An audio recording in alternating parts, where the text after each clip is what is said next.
While Bill Hickok's name survives because it sounds less like a person and more like a challenge, the moment you hear a title like 75-yard heart shot, the legend immediately narrows to one terrifying question.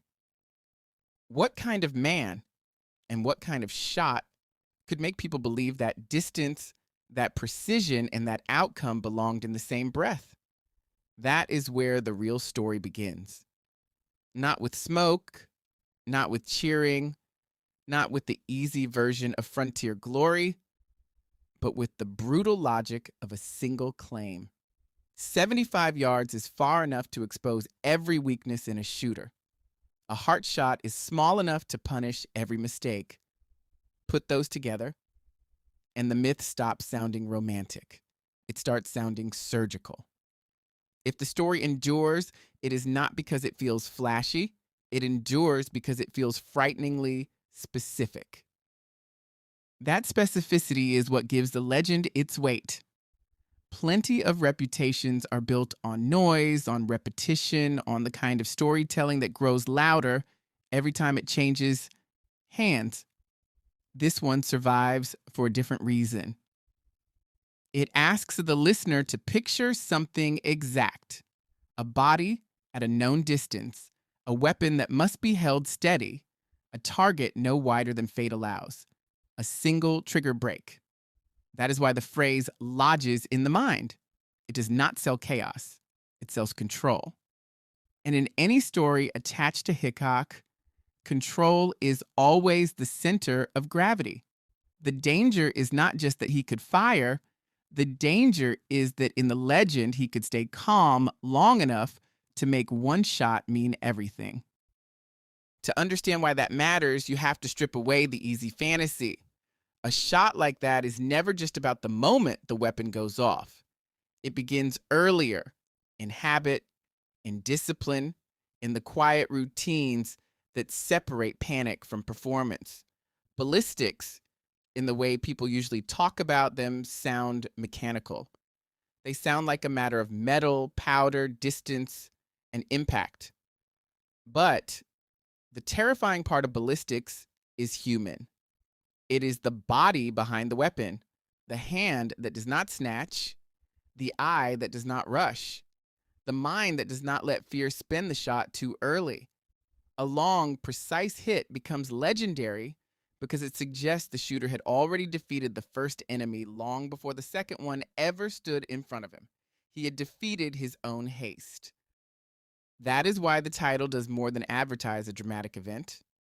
It quietly sketches a whole worldview. A man associated with a shot like this is being framed not as reckless, but as exact. Not merely quick, but measured. The difference matters. Quickness can happen in a burst. Measurement has to be built. It requires repetition until the body learns to stop arguing with the mind. It requires a relationship with the weapon that goes beyond possession. The gun cannot feel like an emergency tool pulled from nowhere. It has to feel familiar before the danger starts. That is the deeper promise inside the Hickok legend. Not that he was touched by magic, but that he had become so practiced, so comfortable, so alert to the line between pressure and paralysis that distance itself stopped protecting the other man. And distance is really the heart of this story. 75 yards is not just a number, it is a wall. It is the difference between argument and consequence, between intimidation and proof. Up close, stories can hide behind confusion. At a greater distance, the world becomes less forgiving. The target appears smaller, the margin disappears, the body has more time to betray the shot. A slight movement matters more, a breath taken at the wrong instant matters more. Even the shooter's confidence becomes dangerous if it crosses the line into vanity. That is what makes the phrase heart shot so chilling when joined to that range. It suggests that the man on the firing end did not simply trust his nerve. He trusted his judgment enough to place everything on one clean answer. But legends do not last because they are purely technical. They last because technique collides with character. In the stories that attach themselves to figures like Hickok, the weapon is never only a tool, it becomes a test of temperament. Can a man wait? Can he read a moment correctly? Can he refuse the sloppy shot in order to take the terrible one? A legendary hit, whether repeated perfectly or imperfectly through time, implies a sequence of refusals before the final action. No wasted movement, no wild correction, no surrender to panic. That is what makes the title feel larger than the physics it invokes. The ballistics are terrifying, yes, but only because the man behind them is imagined as colder than the circumstances around him. The shot is frightening because the self-command required to attempt it is even more frightening. Still, the most honest way to approach a story like this is to keep one hand on the myth and one hand on the doubt. A legend this precise invites belief and suspicion at the same time. That is not a weakness, it is part of its power. The more exact the claim, the more it demands scrutiny, and the more scrutiny it survives, even in rumor, the stronger its hold becomes. So the story lives in that tension. Maybe every retelling sharpened the line a little more. Maybe the number became cleaner, the target smaller, the result more final. That happens. Stories are polished by admiration and fear until they gleam. But even after you allow for that polishing, something remains. People do not keep repeating a tale like this unless it captures a truth deeper than measurement. The truth is that Hickok's reputation came to mean dangerous composure. Composure, however, is not glamorous when you look at it closely. It is repetitive. It is often quiet.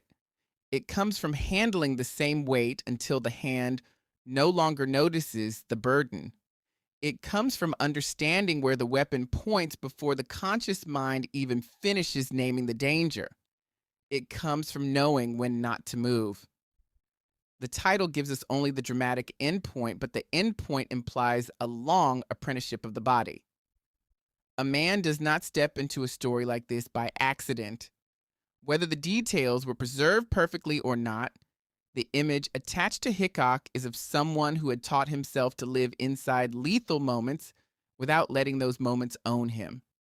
That is why the shot feels terrifying from the outside. The distance sounds long.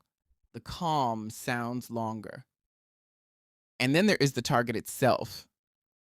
The heart is not just anatomy in a title like this. It is symbolism, doing hard work. A wound could be spoken of in vague terms. A hit could be described generally, but a heart shot carries a different emotional charge. It tells the listener this was not a warning, not a graze, not a lucky interruption of movement. It tells the listener the shot was imagined as decisive. That is why the legend has such lasting pressure. It insists on finality. It leaves no room for the comforting idea that chaos accidentally solved the problem. If the story is to be believed, even in part, then the weapon did exactly what the shooter intended it to do. In a culture that often worships speed, this kind of tale survives because it sounds like intention sharpened to its most merciless point. What makes that even darker is the silence around everything just before the shot. That silence matters because legends often skip it. They leap straight to impact. But impact is the easy part to remember. The difficult part is the stillness that must come first. The body has to settle. The sight has to hold. The mind has to choose that this is the moment, not the next one and not the last one. In that pause, all the romantic noise falls away. No reputation can help you there. No audience can steady your hand.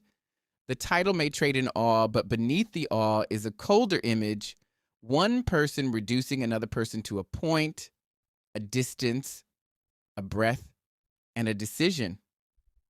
That is why the ballistics feel terrifying. They are not abstract, they are intimate at range. Once a man becomes linked to a story like this, every other part of his reputation bends around it. The public no longer hears only that he was armed. They hear that he was precise. They do not imagine a weapon in his hand as decoration. They imagine it as a conclusion waiting for the right sentence. That is the strange economy of frontier legend. A single shot, or the story of a single shot, can turn a person into a symbol.